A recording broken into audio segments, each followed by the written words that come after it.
Alfa there, convertible, also two-seater. So the blue one that was approaching us.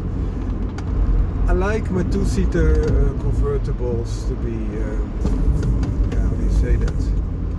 Lightweight. That Alfa that you saw there was a beauty to behold, but also very heavy, especially for a front-wheel drive two-seater coupe. If you have a four-seater coupe, I can. No, too bad that Audi wanted to approach, but they saw that we were coming in and she halted her attempts to just squeeze in front of us.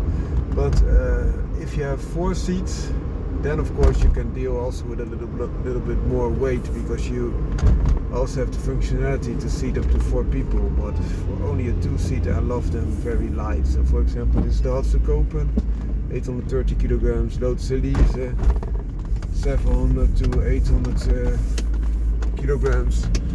Those are my type of cars. Or Mazda MX-5, also known as Miato Roadster. Those are very, very nice cars to test out, to take into consideration.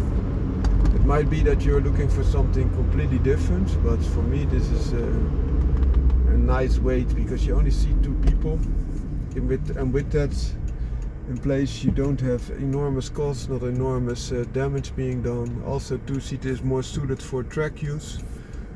Could be light track use, because for heavy track use coupe is oftentimes a lot better.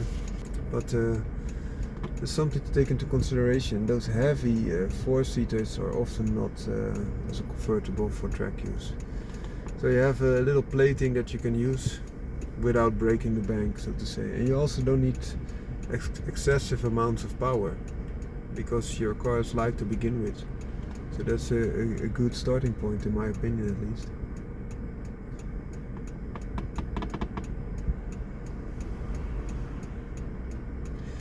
And small convertible is also a lot easier to store. For example, if you have a garage and you want your car to be stored there, especially if you have a nice weather type of car, then that's something to take into consideration. You might be able to store a smaller car in the garage and thereby protect it from the elements, whereas you might be hard pressed to do it with a bigger car. So also convertibles oftentimes have a soft top, like the Alfa has. This is a hard top, so an aluminium roof, which makes it a lot better and all-weather resistant. But still, oftentimes people want to baby their convertible. It's not so much a practical thing per se, it's more of a plating. It could have practical benefits if you want to top load something that might be quite long and you're not able to load that into your bolt hatch, for example. As I also showed, there are some videos of my Abarth taking in big cabinets that do not fit in my bolt hatch.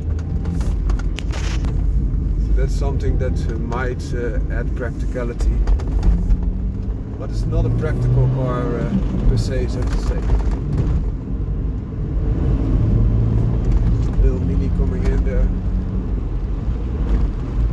Peugeot is waiting. I think it's a Mini 1, so the baseline Mini still has a nice underpinnings, but it's not there for sporting endeavors. Which the Cooper, and Cooper has R, and then you have the John Cooper Works on top of that, or the GP versions, which also have removed practicality by removing seats. Also a little Sirocco there in purple. They also had the Sirocco R, so which differs from the, I think they wrapped it purple. Sirocco R was different than the regular R. Golf R had all-wheel drive, and the Sirocco R was only front-wheel drive, which is a drawback for traction, but has the benefit that they could make it lighter, so they did not want it to be direct competitors in that shape, which I like. And this purple is a flip-flop between purple and blue, so it appears. So, some things to consider. I'll try to give you again how it goes. See? And then with that note we finalize this small video. Have a great day. Found a car out.